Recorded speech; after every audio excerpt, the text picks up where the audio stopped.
Hello, welcome to Crisis of Infinite Opinions. Each month we share our thoughts on various comic books, but secretly one of us is a bizarro with the wrong take, and it's up to you, the audience, to figure out who it is. Hi, I'm DinoMightyMiranda, your friendly neighborhood amateur Batman historian. Hi, I'm Night the Werewolf Teacher. Fake werewolf, real teacher. Hi, I'm Rena. I make way too long videos on way too short a platform.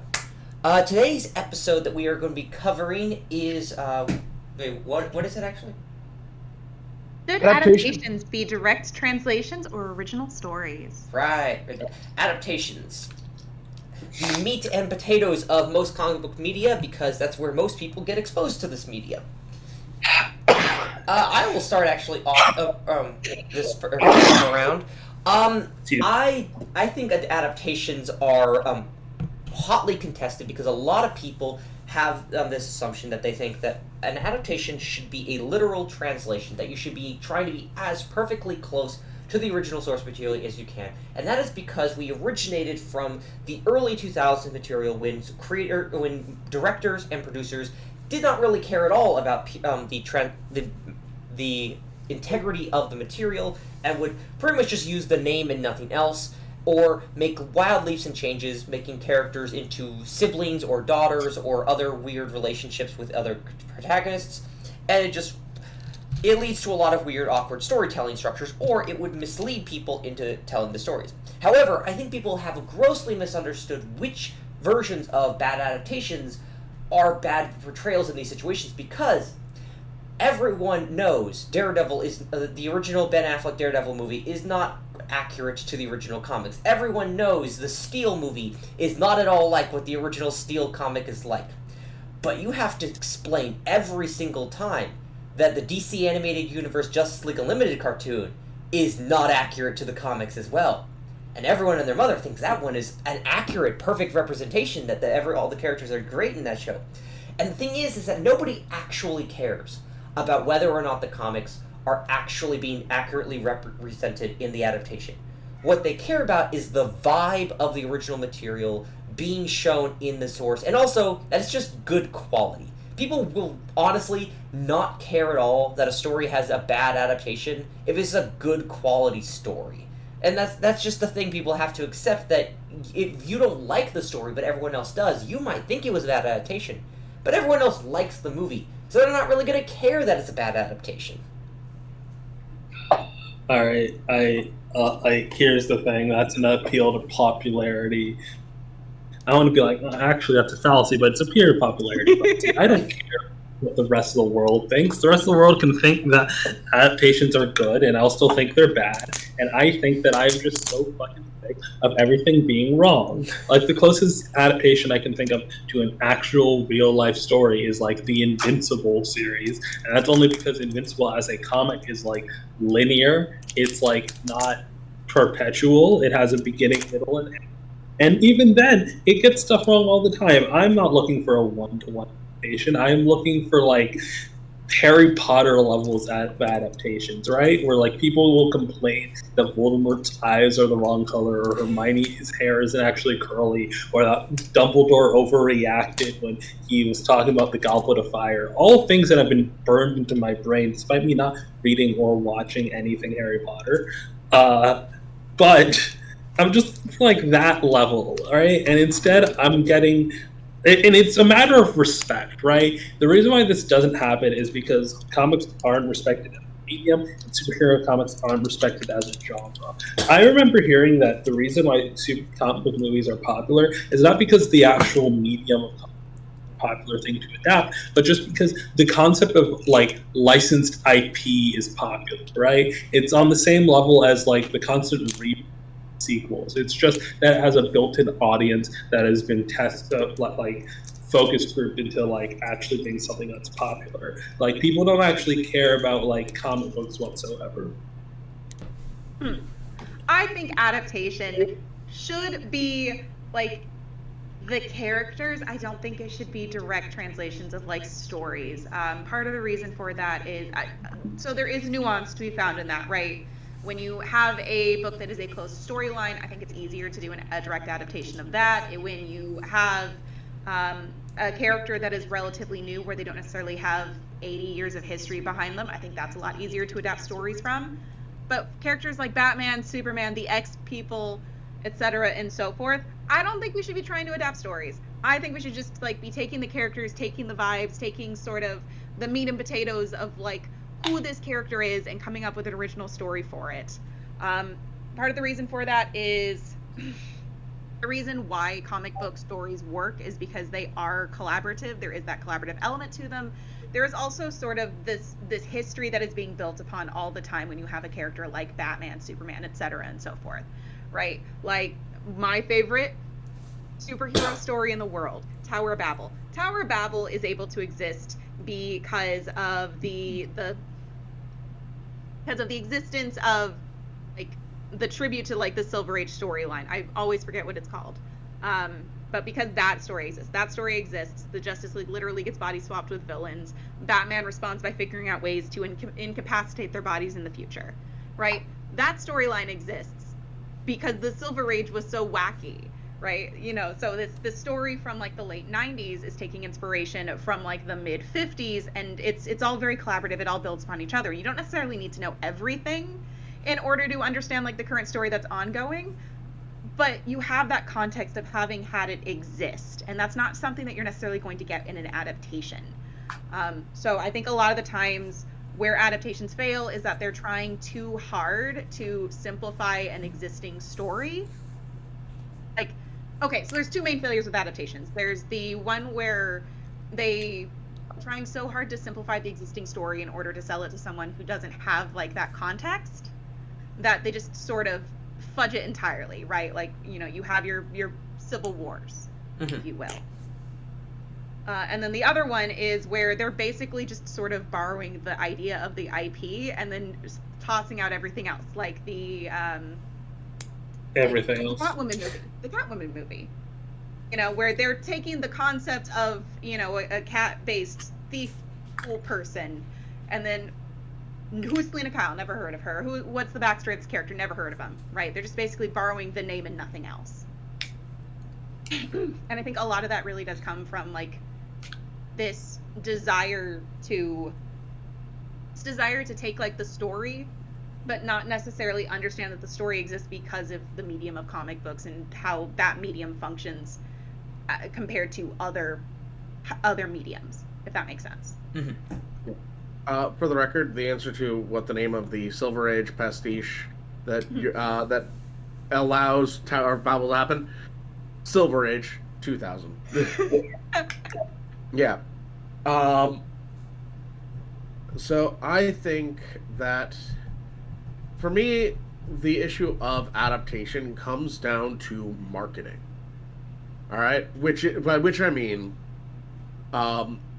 if you are going to adapt a story as part of your, if you are going to name your movie after a existing storyline, I want it to be faithful to that, very much so.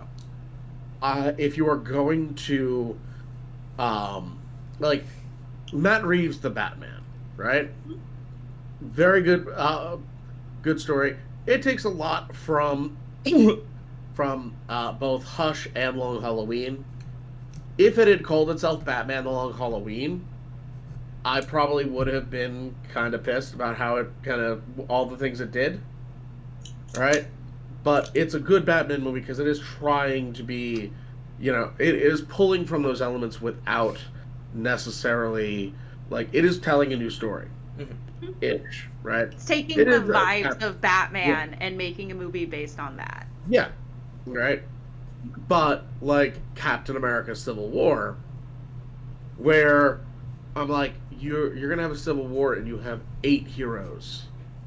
Like, this, like, your big thing comes down to a parking lot fight in, like this is, like, and then, of course, like, the adaptation of Zemo in that is just terrible. Like, you don't get nearly as much of the nuance where a lot of the characters on both sides did some really bad things in this war. You know, like, they, like, it's not really Civil War at that point. You know, like, So, like, I think if you're going to market your movie as an adaptation, I'm going to look at it for those adaptational points a lot more critically than if you're just kind of loosely basing it off of something and you didn't name that as a source. I think a big thing comes down to is great comparison example I can think of is Watchmen, where anyone who's actually read Watchmen the comic will tell you that the movie is not actually accurate to the comic. However, I think a lot of people miss that the actual important thing that the movie didn't adapt properly is not the ending. It doesn't matter that they used a giant nuke instead of a giant squid. The giant squid is not important to the actual themes and values of the story. It's just a weird thing because Alan Moore likes to include weird random stuff, and there's the whole thing of comic book artists being used to create a weapon to hurt people. That only really matters if you're a comic book artist working on the story. The actual important thing that gets cut from Watchmen that is integral to the story is the B-plot about the random local newspaper salesman guy and the street rat kid who comes and bothers him every single day.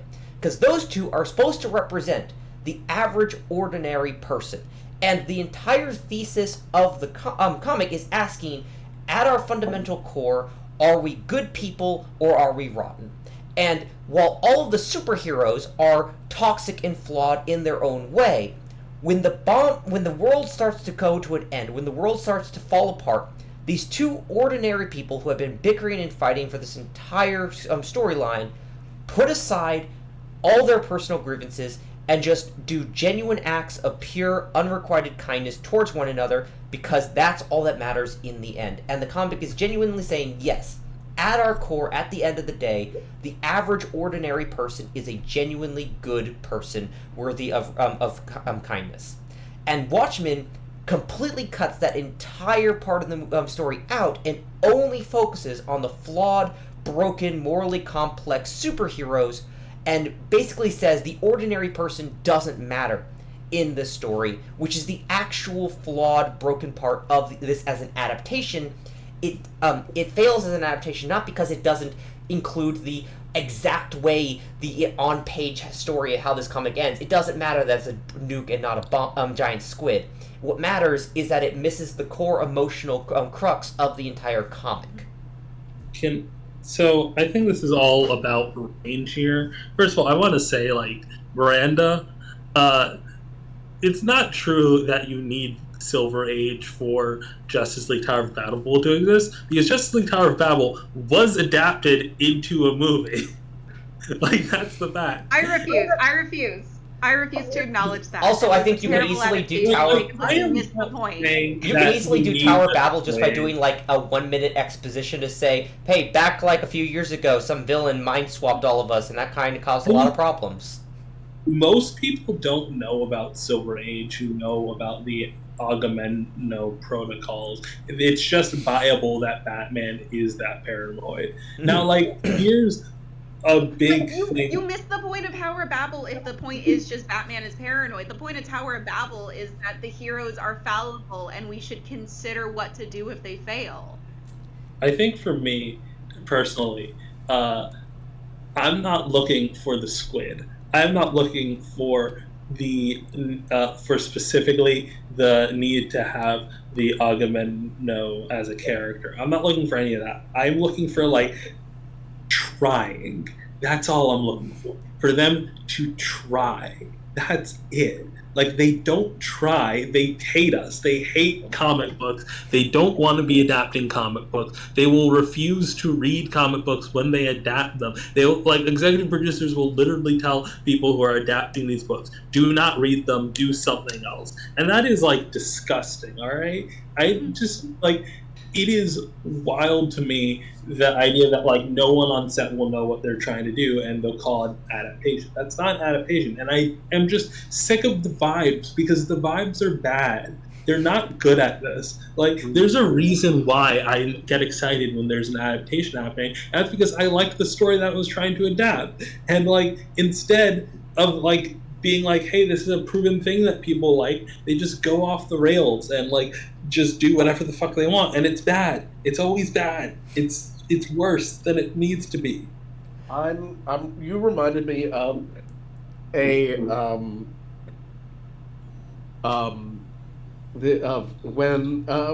a story. It might, and it probably is apocryphal. But apparently, when Tim Burton was working on his Batman movie, Oh, I think I might know this one. Go ahead. he was reading some like the old early 40s or even Silver Age Batman stuff. And Michael Keaton was reading the Dark Knight Returns or whatever yeah, that one, like, and Okay. so yeah, please tell me, because So yeah. Tim Burton did not grow up reading comic books. He's incredibly dyslexic. He found them very difficult to read, so he just never read them. Michael Keaton was too cool for comic books as a kid. So neither of them were necessarily very familiar with Batman outside of sort of the general perception of Batman. So Warner Brothers brought in a Batman expert. The Batman expert gave Tim Burton every single issue or every single Batman story up until the appearance of Robin, so 27 through 37, roughly a year of like Detective Comics stories. And then he gave Michael Keaton The Dark Knight Returns. And so you can see visually, entire first year of Batman stories being reflected in the aesthetic of Gotham. And Michael Keaton makes a bunch of wild ass decisions as Bruce Wayne because he reads The Dark Knight Returns and he comes to the conclusion of, oh, this guy's crazy. There's something wrong with this man. That certainly explains why he's gleefully. Let's get nuts. That very much explains why he's gleefully smiling when he slaps a bomb on a clown and it blows up. Oh, yeah, no. Michael Keaton also insisted like things would be added in. Like the dinner date between him and Vicky Vale they were originally supposed to sit next to each other at the table like normal people do. And he was like, no, people need to know Bruce Wayne is crazy. So he was like, she sits on that end, I sit on this one. They need to know. Yeah, I will say, when you're dealing with I think moreover from like your people need to be reading comics, I think they need to be reading the same ones. I disagree. I'll that settle movie for- is a masterpiece, and it only happens because the three main people making it had wildly different perceptions. Because Jack Nicholson grew up reading Batman, he had a very specific vision of like the Joker. You had Michael Keaton, who was like adapting the Bruce Wayne of The Dark Knight Returns, and then you had Tim Burton, who was like, I kind of like this funky Art Deco aesthetic. I will settle for literally reading any comics, okay? Any of them. I think a very interesting example, a comparison, is of adaptations not really mattering to the general audiences who consume, even the general comic book fans who consume the material, is Iron Man. The original Iron Man 1 is regarded as one of probably the comic book that saved comic book movies. Gave prestige to the genre. It set the MCU on the face of the map. But also, Rhodey and Tony have diametrically opposed personalities than they do in the comics. In the movie, Tony is the completely reckless, lackadaisical playboy guy who drinks, parties, and chillaxes with the ladies, while Rhodey is the stick-in-the-mud sourpuss who's always worrying about everything going wrong and is just basically being Tony's babysitter. In the comics, Rhodey is the playboy party boy who hangs out with all the girls, smooth talks everybody, and is always having fun, while Tony is the emo brooding sad sap who's always angsty about something new going wrong in his life. These are diametrically opposed archetypal characters who are nothing like who they are in the comics. But these were still considered the definitive movies that saved comic books from whatever it was that was going on in the 2000s. And because historical revisionism, all right, the X-Men were going strong. The Dark Knight Returns premiered the same year. The Dark Knight Returns is a terrible movie. All right, not the Dark Knight Returns. Rises. I know you mean Rises. The Dark Knight Rises is a terrible movie. No, not the Dark Knight Rises. The Dark Knight. Oh, yeah. Like Dark Knight, which is regarded as like one of like the stronger comic book movies. I have my problems with it, but the Dark Knight is also that, apocryphal. Like, the general perception of it is that it was great. Did it put the MC on the map? Yes. Do I think that matters? No, I'd rather have failed. Okay, I would also like to point out though that the original X-Men trilogy and the Dark Knight are also all apocryphal. Yeah, they're insanely apocryphal, and it's weird. Like every. Can you guys name me a comic book movie that, like, you know what's the most accurate comic book adaptation, and I hate to say it? Watchmen. Yeah, Because no. it tries It's to adapt a aesthetically story. accurate. No, because it, like, literally, it has the story beats of Watchmen. Like, I it would makes argue- all these changes that are terrible, but it has, like... Shot for shot perfect. I would honestly argue that the most comic book accurate is the original Sam Raimi Spider-Man 1. Yes, there's narrative changes, there's apocryphal changes like the fucking web shooters, which don't matter. But ultimately, in the end, the relationships and character dynamics are primarily the same. MJ is off from how she normally is, but you have Harry, who's more or less the same as he is in the comics. Osborn is pretty much still the crazy Joker that he is. They just gave him a Jekyll Hyde element to it, but he's still batshit insane. Even when he's a human, before he becomes crazy, he's still batshit insane.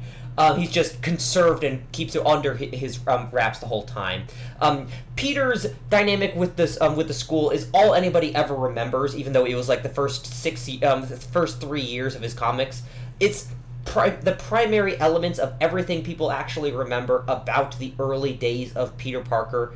And just MJ is here instead of any of his actual high school girls because MJ is the most famous of his love interests. And yes, MJ is probably the most apocryphal part of Peter in the original Sam Raimi Spider-Man movies, but the vibes, the aesthetics, the actual, like, elements of Peter Parker and Spider-Man that we actually know and love and care about as a character, the majority of the characters in the movie are all more or less similar to their original counterparts, with small creative liberties done for the sake of telling the exact story that Sam Raimi wanted to tell. In my opinion, that is probably the most comic book accurate, because it's actually trying to tell the vibe and core of the comic. Watchmen fails because it rejects the actual core thesis of the story it's trying to tell. I think this... I would say probably Superman Returns, which I will continue to argue is expertly cast. I think that I have standards for actually adapting a story. Like, I think that, like, the vibes are not enough for me. I'm not saying the best, I'm just saying the one that actually tries. And none of them really want to engage with, like, what actually happens in comic books. They're all just vibes checks. And I don't like that. I think the problem is when you're trying to... So in that case, like... Right. In that case, like, what would you consider a successful adaptation? So, like, I think about the animated content a lot more. And, like, I know it's a lot less glamorous, but, like, consistently stuff like... I remember I was recently reading the first arc of the Jeff Johns New 52 Justice League. And it surprised me, one, how similar it was to the movie, but more how similar it was beat for beat for the animated movie, Justice League War. Do I like those movies? Not really. But, like, I would like a story in which on set the reading material is like a specific comic book consistently, where I don't have the cast talking about how stupid and convoluted comics are, where, like, I can actually have on the press tour people talking about the comics, you know? It's like, I don't think it's that hard to, like, have a story that's, like, by fans of the material that it's in, where we would be sitting here and just be talking about the changes. I just need it to be on the level of, like, a book adaptation, and that's all I need. Okay. So I think, okay, so when I say vibes, what I mean is that I'm more interested in them nailing the characterization than I am in them nailing any specific plot point. Mm-hmm. If that makes sense. That's my concern, You know? too. Mm-hmm. So, like, when I'm looking at adaptations, I'm looking at, like, who the character is and if, like, they're hitting sort of who the character is supposed to be, because there is also, I think, a conversation of, like, when it comes to adaptations within context, right? Like, I would argue Jack Nicholson's Joker was, while not very, like, accurate to any particular plot, was very much who the Joker was being presented as in, like, 1988, 1989-ish, like that late 80s Joker, right? think well, like I part of me is like, why not both? But I also understand like we live in the real world where that might not necessarily be possible. But I do think that like one begets the other, where like if you got into a room where people tried to adapt more, then like we would start seeing that actually like vibes happen much more as well. I think ultimately a big problem with trying to because the thing is, adapting Watchmen is easy to adapt into a movie because it's a single self-contained graphic novel. It's written from the beginning to the end to be a self-contained story with nothing outside of itself. The problem with trying to adapt any serialized story, like even Tower of the Babel, is a self-contained graphic novel that's it's a self-contained story published outside of Justice League itself. It's a I think actually no, Tower of Babel is inside Justice League. It's not. Yeah, it was 4 issues. No, I thought maybe it was like a mini that was published alongside it or not. I couldn't remember. Oh no. Okay, yeah, but like Tower of Babel published within Justice League, but it's mostly self-contained. But if you're trying to adapt Demon in the Bottle or Armor Wars for Iron Man, that's not going to work because those are conclusions of serialized story arcs. Those are Armor Wars is the culmination of a decade of Tony's career. Demon in the Bottle is a 5-year-long storyline. There's no way you can condense all of that into a single story, which just means that you're going to end up having to pick and choose what elements of the original story you're wanting to keep if you do want to make Iron Man Demon in a Bottle. And some of the elements, while I personally would love to keep the scene where Tony cradles a frozen dead woman in the streets while he holds her newborn baby and protects it from the freezing cold as a symbolic representation of him rediscovering his will to live, that's not something you can really show in a PG-13 movie that little kids are going to be going to go see. Because that's you definitely... If you can have the Dark Knight have a bomb put inside a baby, not a baby, but like a person, you can get away with a lot in PG. I don't know. Can you get away with Tony Stark cradling a baby in the middle of the harshest blizzard in New York City as the mother of the child freezes literally into a corpse right beside him? Yeah. Well, here's the other thing, right? That other problem, right? Marvel is planning Armor Wars as a TV show on Disney Plus. Yeah. They're planning to do that, and Tony is dead still. Yeah, that's the thing. I love how you have to add still to that. The thing is, right? But that's the thing.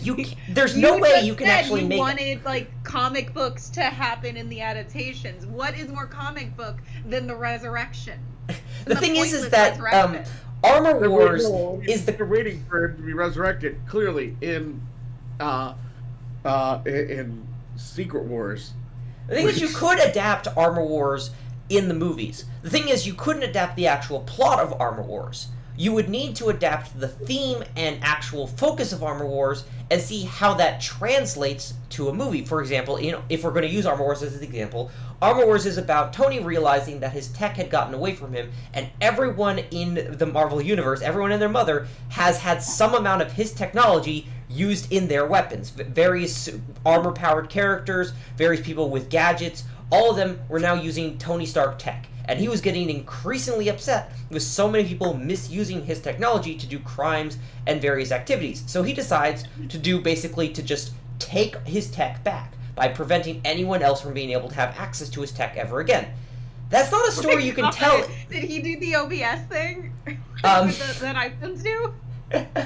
He just straight up came over and like basically put a virus on every single computer that was using his stuff, like manually, like slapped it onto their stuff. But I have a feeling that the opposite is going to be what Marvel does, where they're going to be like, and now here's our whole new fleet of Iron Men. That's the thing. You would need to basically the whole point of Armor Wars is it's a reflection on the past 20 years of Tony Stark's stories as he's increasingly made more and more people powered up using his tech. So if you want to adapt the concept of Armor Wars to the MCU, you would basically need to say, all right, what has Tony Stark's legacy created over the course of the past 10 years that Tony Stark has been influencing and supporting the MCU at this level? And then you would have to see, okay, why would he take that away and for what reason? Tony Stark What himself did- can't take that away, so maybe somebody else has decided that Tony Stark's legacy has become abused by the rest of society, and so he's It hasn't E decided been to take used, that. it's always been just military propaganda. Personally, I think that, like, in the... This is why connected universes are a sham and they should stop existing, alright? Because, like, you could just make an Armor Wars movie today and just, like, have all that shit be an exposition, because we can't simultaneously say that it's actually secretly pretty easy to get into comics and also not, like, just adapt it and people be like, what are you talking about? This is a new universe. What do you mean Tony Stark's tech and everywhere? It's just like, no, this is just an adaptation. Like, don't think, like, this is what the DC animated movies used to do, where, like, they already had a Justice League. Like, I remember in Justice League Crisis of Two Worlds, like, there's already a Lex Luthor running around that they compared, like, that was already in jail. They didn't really talk about how that was a thing. It was just like, oh, Lex Luthor's in jail. You know who Lex Luthor is. You know his deal. He's only here to compare to the good guy Lex Luthor. And they already had, like, a Justice League set up. You didn't need a origin story for the Justice League. You didn't need this or that. You just tell the story that you want to tell, and you don't worry about putting all these, like, little connective tissue. No. Just, like, give me from 145 to 153 an adaptation of them. That's it. I'm sorry. No, I agree. I concede That's that fine. you can just... have your opinion. No, Yeah, no. no, I agree. Ultimately, I'm going to concede that if you wanted to just make a self-contained Armor Wars movie, that's absolutely what you could do. The thing is, though, is that only works if the only movie you want to make in this continuity is just an Armor Wars adaptation of the comic book as a self-contained movie. But the MCU is trying to present itself as a serialized cinematic universe of connected tissues back to back to back. And so you would have to take into account the continuity that is created within that universe. I will say that an examination of how much Tony Stark's technology has impacted the MCU, actually probably more than the Marvel Comics universe itself. Absolutely, that would be a really interesting story to tell. Everywhere. I mean, Tony's tech is now in characters who have no real reason to be involved with Tony's tech in the comics, but do in the movies. But Yeah, I know that because if we do adapt Armor Wars, we're not going to get Iron Man fighting Stingray at the bottom of the ocean, because nobody gives a shit about Stingray in 2024. I mean, no one gave a shit about the Stingray when Armor Wars. No, we're gonna get either somebody taking away Peter Parker's spider stuff, or my theory, actually, quite a lot more spider. It'll be more. The government is like, hey, we need more. We need more Iron Men for our military propaganda, and that will be the good thing. Rena? Yeah, no, that's what I was thinking. It'll be like the military producing more Iron Men, and then the bad guy will be trying to take Tony Stark's tech away from other people. You're going to say something, Rena? I'm going to unpack what I think is the closest adaptation, which is the Invincible, like, show. Which, like, Okay. I would argue I grade on a different curve because it's actually trying to adapt things, and I realize that, like, nothing is good enough for me because of that. But I do think legitimately, like, it tries and it gets characters wrong a whole lot, and that can frustrate me. But at least I'm feeling something, all right? At least, like, I know what's going on, and I'm like, I just feel like this is a reasonable expectation that like, if we were a book channel, we would not be sitting here debating, like, do adaptations need to be one-to-one, or can they be their own thing? No! It would be fucking insane if you came out with the only time I can think that, like, you came out with something completely out of left field is, like, Starship Troopers. Like, that's it. What about all the Stephen King adaptations? There's a lot of really good Stephen King adaptations that are not at all accurate to the Stephen King books. That is true, Because yeah. Stephen King can't write an ending. There's also a lot of bad ones, though. I mean, yeah, but there's also a lot of bad I- Stephen King books, because he writes them while he's high on cocaine. So you bring up that, like, if we were talking about, like, like, normal books, Barnes and Noble type books, right? That we wouldn't be having this conversation. Barnes and Noble's But of just- course we wouldn't. Of course we wouldn't, because a Barnes and Noble book is written by one author. It's one creative vision. Even when you have a series that is being ghostwritten by like 70 different people, like generally speaking, they're not adapting all 70 of those books. They're adapting one of those books in that 70 book series. So comic books are fundamentally different. Something like Invincible, they can do a direct adaptation of, because it's basically one creative vision, one story.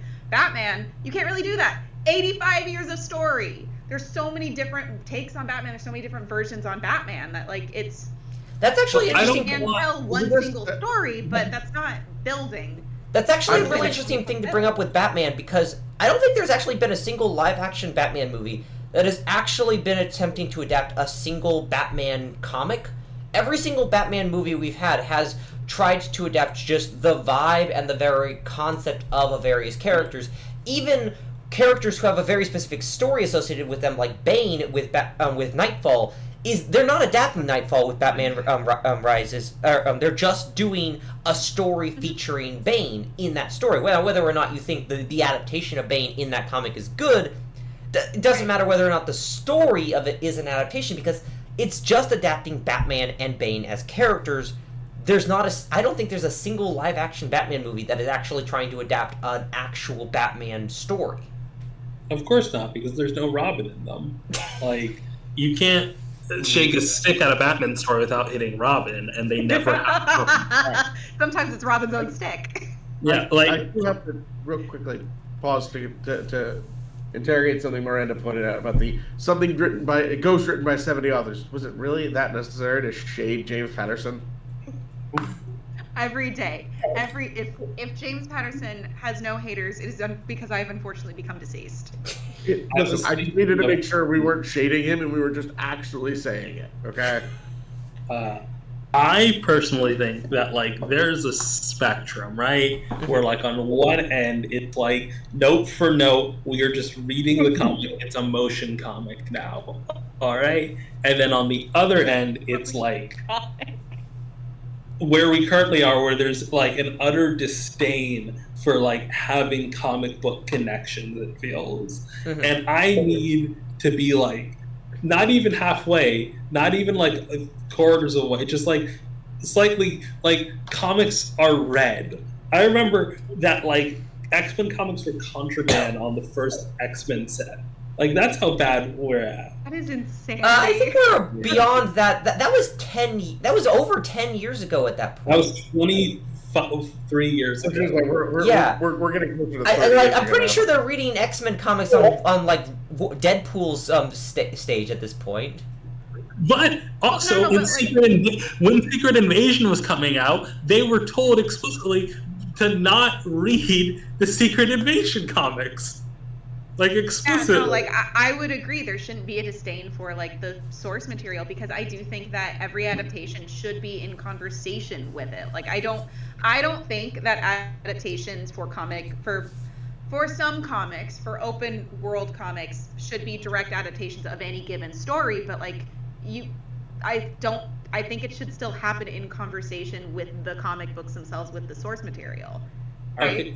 I gotta say though, sometimes I think where you're changing things from the source material and then trying to make a more faithful adaptation becomes so much harder, because like you mentioned Secret Wars, which I have not seen for a number of reasons. The reason why is because I liked how in Captain Marvel they were like, the Skrulls, they're not evil, they're refugees. And then to be like, also, we're gonna make a show where the refugee characters are secretly invading and changing our country. I was like, what the hell? See, this was better. I'm like, wait. This is To be fair, Captain Marvel also has you can just tell who's a foreigner and you can punch them in the face because they're for a fact that they're a foreigner. Was that? That was after this learns a lesson. That was Captain Marvel also, that she can just inherently know who's a Skrull just by training, and she can and you can just tell any random person if they're secretly a foreigner or not. So like trying to adapt Secret Wars after having made the Skrulls sympathetic and an allegory. I'm like, this is bad. This is bad. Secret Wars wasn't good to begin with when you had consider the fact that they're reptilian shape changers. But now Secret Invasion. Secret Invasion, sorry. That's Secret Wars. Yeah, that's been true. Sorry, thank you. I think a big issue here is that adaptation, to me, I think often thinks movies. But picture an animated TV series where you just like slowly create that perpetual universe and you don't need to worry about changes, and like you're just like adapting one to one. It's like boom Armor Wars, boom this, boom that, and we can even start off at like a new jumping off. What if we started with the New 52? Okay, like we just started with the 52 and we adapted every Batman story from then to now. Do you really want to adapt all those bad stories? We can we can cross those bridges when we get. Okay, but that's the thing. That's where you get to the problem where if you decide which stories are good and which stories are bad, and we don't need to adapt the bad stories.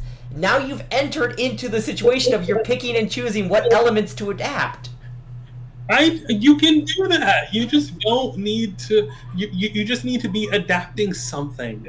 Okay, if you're adapting Scott Snyder's Batman, Gotham. do we need to include? Let's talk about Gotham. Okay.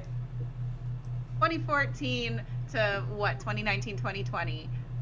Fox television show Gotham. Mm-hmm. It lasted that long? Yep. I think 5 seasons. That's longer than I think. That outlived the Arrowverse. Damn, No, the Arrowverse was like 7 Did seasons. not outlive the Arrowverse. No. The Arrowverse lasted like 12 years. No, sorry. I didn't mean like longer. I meant like if it lasted to 2020, that means Arrow died before it died, and then that means also that like a lot of the like Flash kept going, but most of the Arrow shows died pretty soon after Arrow. To be fair, Arrow was 2 years before Flash. Yeah. So, Gotham. Yeah. First season of Gotham. They don't adapt hardly any storylines. What it is it's a police procedural where they make the unfortunate decision to adapt too many Batman villains. Like, it is an unfortunate decision. I think it does distract from the show. But at the end of the day, it's telling a story. The first season is just telling a story of how does a normal shitty city become Gotham City. Mm-hmm. And I think it does that relatively effectively.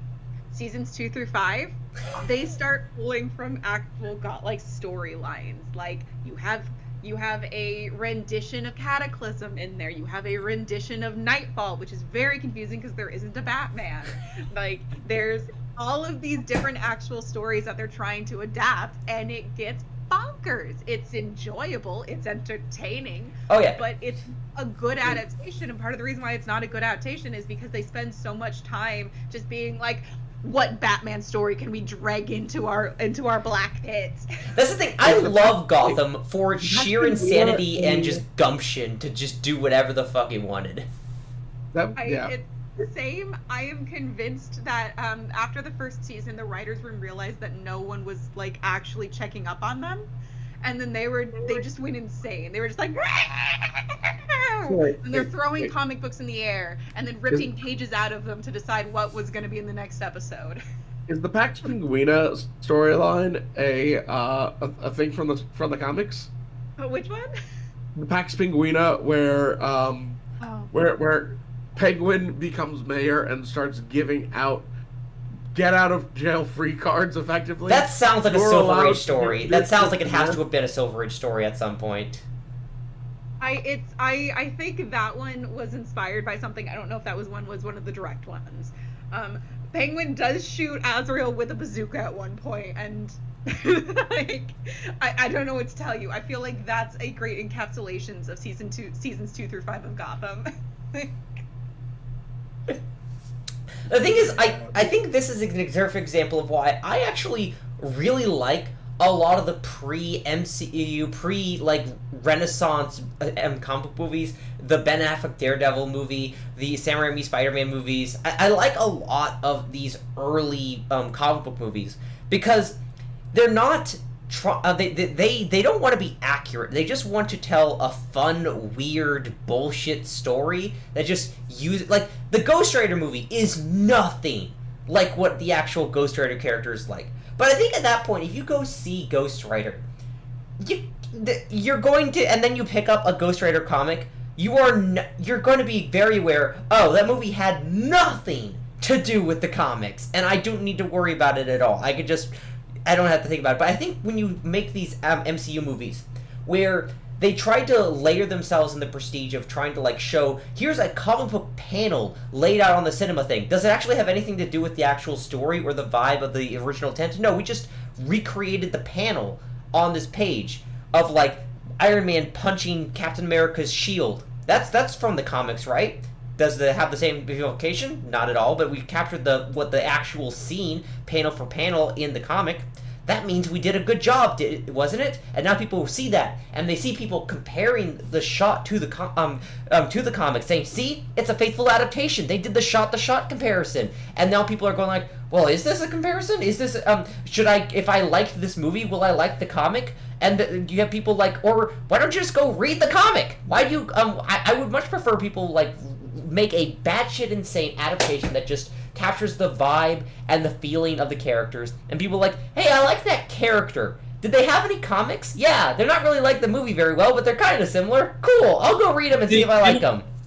That character doesn't exist in the comics in actuality. Like, it's so far removed that, like, and here's the thing. We live in a world where adaptations affect the comics, right? Yes, like, they just unfortunately, do. we do. Yeah. And, like, as long as we live in that world, I want adaptation to be as similar to the comics, because that means the comics will change as little as possible. That's my argument for that. Mm-hmm. We're getting close to the end of this point. If we have any, I guess we start with the who's the Bizarro in this situation. I think at this point, I'm just going to, because considering how much we've been fighting this whole episode, I'm going to argue Rena is the Bizarro. No, I'm going to argue Knight is the Bizarro. You glitched out. I'm arguing Knight is the Bizarro. Okay. I'm going to argue that Rena and Honey are the Bizarro. Miranda? I'm going to argue that Rena was the Bizarro, but mostly because you kept repeating that same point over and over and over, and it felt less like a real conversation. Damn. All right, will the real Bizarro please stand up? Will the real Bizarro please stand up? Me am Bizarro. Oh! Yes. Alright. I'm getting better at this. I know that when Knight doesn't. You glitched it again at the end. I've been getting better at this. I know when Knight does. That Knight's the Bizarro. You glitched out again for some reason. You are being silenced. Talk. I am getting better at this. I noticed that Knight didn't talk a lot, and therefore the Bizarro. Yeah, okay. I actually had to fight myself to not jump in and say things that I actually believe a lot of times. Because, so, Honey, when you started talking about Watchmen, right? Mm-hmm. Actually, when, all the times we were talking about Watchmen. Because I will say, Watchmen is a shot-for-shot perfect movie. Perfect adaptation. However, it is completely soulless. Yeah. Right? Yeah. I have often said that if Zack Snyder did for the Charlton characters that inspired Watchmen what he did to the DC heroes that he used for his DCEU, and then wrote that as Watchmen, it would have actually been a better movie. It would have been an actual better adaptation of Watchmen. Like, if he had just taken, like, the ideas of the original Charlton characters and twisted them the way he wanted it to twist up the, It's actually a misnomer that the Watchmen was originally presented as a Charlton thing. What happened was more presented the story as a pitch to and had basically the whole story figured out for DC, and they said, "Well, this is a really interesting story you have in mind. Hey, we're getting a bunch of these Charlton characters over here. Do you want to use them for your character IPs?" And she said, "All right, I'll do that." And then when they started doing the character designs for the characters, they said, "Actually, we decided to use them for other stories in there. All right, we'll keep the designs, but we'll just do some quick changes to the concepts and mess them around a little." What I mean is, if he had taken the shiny, happier versions of those characters and twisted them, right, to show the dark underbelly of comics, he'd have actually had a more faithful adaptation of Watchmen.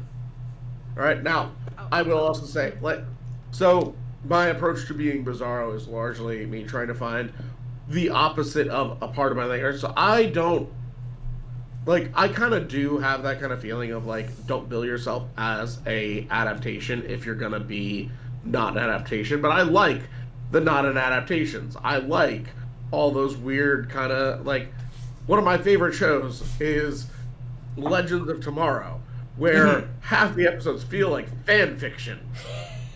Not even. I love Legends. Sort of connective tissue. That's the thing. I love Legends. I love Gotham. I love it when these shows just do not give a shit at all about the continuity and just want to be batshit insane.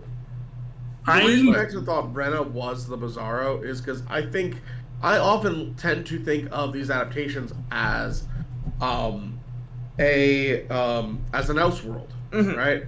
Although I don't like necessarily the mainline adaptation being so far away as to be an Elseworld, like the DCEU. I'm just sick of it. I like Legends. I watch Legends. I'm never gonna. You just completely muted just now. I like Legends. I watch Legends. I'm never gonna read Outsiders, but no black.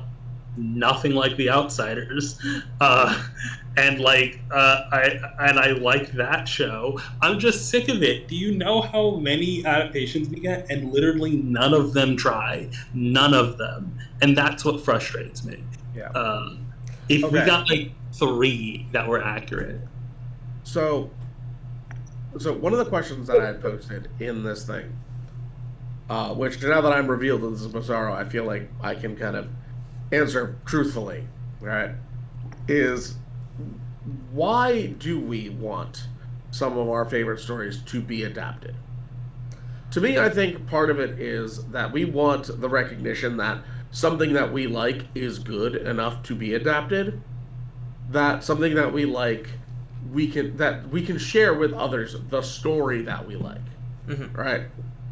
Because comics are largely inaccessible, right? I know I'm probably not going to get many friends to read G. Willow Wilson's Poison Ivy run. But, if it was getting a movie, right, then they could see and be exposed to that. However, ultimately, there's going to be changes that are made, and so it's still not going to really be the same thing. I would love for more people to read Demon in the Bottle. It's a fantastic comic. But I know that most people don't really have it in them to read a 40-plus-year-old comic book run, especially one that's about 50 issues long. And it's just at that point, I would love an adaptation telling it just so more people could consume it. But the thing is, you'd have to make that so fucking that would have to be an NC-17 adult eyes storyline just because of how much stuff happens in that comic. Well, I kind of have a different perspective, right? One of my favorite superhero stories has been adapted, as Rena so offensively reminded me. But it's not a good adaptation of it. And I have successfully gotten a majority of my friends to read Tower of Babel, right? And that is something that I do stand behind. But for me, with adaptations, I love these characters. I adore these characters, right? It's not any specific story that draws me in. It's the characters themselves. And so when an adaptation nails the character, I don't necessarily. It's not about what specific story that I can then say, okay, you liked, oh, they did like the Court of Owls right? Mm-hmm. Like, no, it's like they got Batman right. And then I can get really excited about Batman, and other people can get really excited about Batman, which I know that that's a stupid thing to say because Batman is like the second most popular superhero. But that's why like I want Robin in these movies, so that more people can get excited about this thing that I genuinely love. Mm-hmm. And if they're excited, then maybe I can get them to read the thing. Rena, what about you? Like I said, I'm just I just want them to try. I don't need it perfect. I just need, like, on the spectrum, us to be like 10% closer. That's it. Not even, okay. I would prefer more like 30% closer. I can haggle, but like some level of that. Like, give me some adaptations. And give me some good ones, because they're never good. Like, the animated movies I brought up, and I don't like them. Like, they don't interest me, I do not care to watch any of the DC animated movies. They just... but anyway, Miranda, give us the bonus question for this month's episode. Oh, we talked a lot about what should be adapted and how things should be adapted. What is one thing you think should never be adapted? Either character or storyline. Black Mirror, because it's a horribly offensive storyline. Yeah, I'm gonna say mine. Tara. Here's the thing. Tara's not written well, like in the original, like contract. Like, she's terribly written. She's a 15-year-old girl. No matter how you look at it, there was the power imbalance between her and like Deathstroke the Terminator. Mm-hmm. She is being exploited. It doesn't matter how like ontologically evil you believe she is a child being exploited.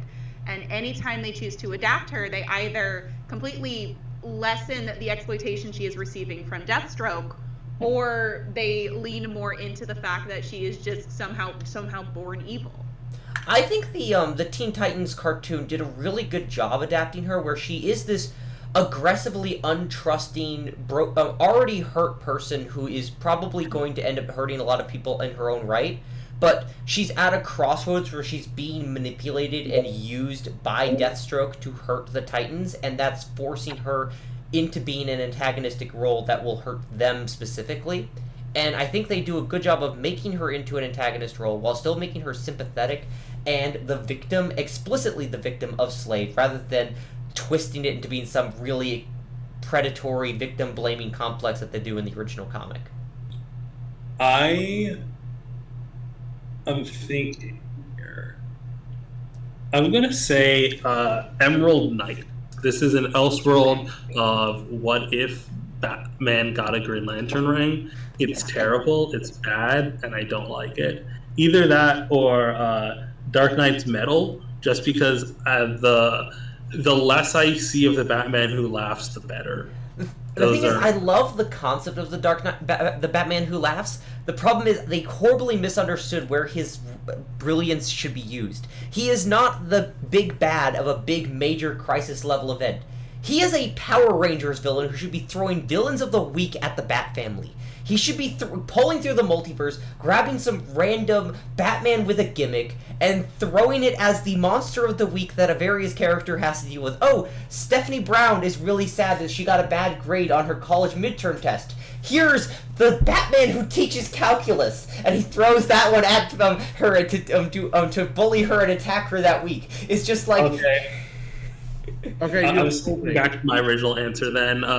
Emerald Knights, it's so bad. It's like I don't need to see Sinestro merge himself with Joe Chill so that he can like get at Batman. I don't need to see the worst Green Lantern adaptation concept. Have you read it? It's so bad. Oh, I know I have. I actually have a single issue version of it too. Oh my god. I found it at a yard sale. Yeah, no, I think I told you about this. I actually got it. I read it over summer. Can you quickly flip to the image of them in their Green Lantern outfit? Yeah, no, that is honestly to me the worst thing, which is that they completely like don't try with the Justice League as Green Lanterns. Trying to find the right page. Darkest Night. They decided to bury this, by the way, at the second to last story in the book. I'm so sorry. Hopefully you don't notice. They put it on the cover, and then I'm like, but also, it's going to be the second to last one in the book. Oh god, that is so bad. Oh, I'm like, dear. could you have, like, at least changed Superman's cape to green? Like, It just... should be a slam dunk to make like combo outfits. They're always dope. Like because like freaking Mark Waid doing the combo Batman Superman with a Green Lantern ring. yeah. But what one's yours, Knight? All right, so I was literally like looking through my things to like find what would be the worst. I mean, I could go like there are funny options, I think, but I think serious thing. I think so. As much as I loved Tom King's Strange Adventures, right? Understanding it is not canon, right? I think the problem is if it ever gets adapted, it will be perceived as canon. Yeah. And that change in the character, which I like as a deconstruction of that John Carter of Mars fantasy. Just adapt the John Carter of Mars story then. John Carter of Mars is currently owned by Dynamite. Okay. Well, you know why I know this? Because there are Pathfinder comics where they cross over with John Carter of Mars and Red Sonja. And Phantoma. It's nuts. Yes. I would much rather they just take an actual story from the original Strange Adventures comics back in the day and just do an Adam Strange story from then. They're a lot more fun. Yeah. So like, as much as I actually do enjoy that, I'm like, no, we cannot allow that to break containment. It has already affected way too many comic book fans. If it breaks containment into a major motion picture, it will forever change that character. That's how I feel about most. Unfortunately, I think that if Supergirl, Woman of Tomorrow does well, then a lot of Tom King books are going to end up getting adapted. That's going to be the lesson they learn. Oh boy. That's how I feel about most big budget like event comic adaptations, where it's like, this can't be the first exposure to this character. Like, why did they adapt Flashpoint as the first Flash movie? Why would you do that? Well, that's because Flash has not had a Batman. That's why. It's because Flash hasn't actually really had like single self-contained like graphic novel worthy Flash stories in like forever. There's not really like you should read this specific exact 6-issue storyline to really get to know the Flash. There's not really anything like that you can really market towards people, really. Especially not with 1 Minute War was amazing. Yeah, I know, but that came out almost after the excuses. That's what I am hearing from you people. What I mean is we need to get the Flash to time travel back in time to deliver the book to them before it's written, so they can make the movie based on 1 Minute War. Exactly. That is all I am asking for. Rena, you said you wanted comic book shenanigans in these films. That is comic book shenanigans. But no, I would love a 1 Minute War story. I'd also love an adaptation of Cy Spurrier's current run, weird as it would be. That's the problem. It would be too weird to put in, I think. So if you guys want to watch see us on our various social media platforms and our own individual content, go check out the description down below if any of these details have changed, but you can find me over on Blue Sky at Exalted Comics. Miranda, where can they find you? Well, if you'd like to reach out to me directly, I am DinoMightyMiranda on TikTok. I'm also DinoMightyMiranda on Blue Sky and DinoMightyMiranda right here on YouTube. I'm your friendly neighborhood amateur Batman historian. I post a lot about that kind of stuff. You can go ahead and follow me there. I also have a podcast, The Sidekick, spelled SEIDKICKS. Side is in dark side. You can listen to that on Spotify, iTunes, wherever you listen to podcasts. Rena? You can find me on TikTok as RockRFree. No S, the S was taken. You can also find me every Saturday on the Ash and the Fantastic Friends live stream every week. We talk about comics and rarity pop culture topics. And then lastly, you can find me and Miranda live streaming every other Sunday on her TikTok channel. And you can find me at Werewolf Teacher on Tumblr and Blue Sky for the most part. You can also find me on YouTube here. I'm going to start moving some of my content over to my YouTube channel. And in addition to the stuff that I post into the shorts on this channel. All right. Bye.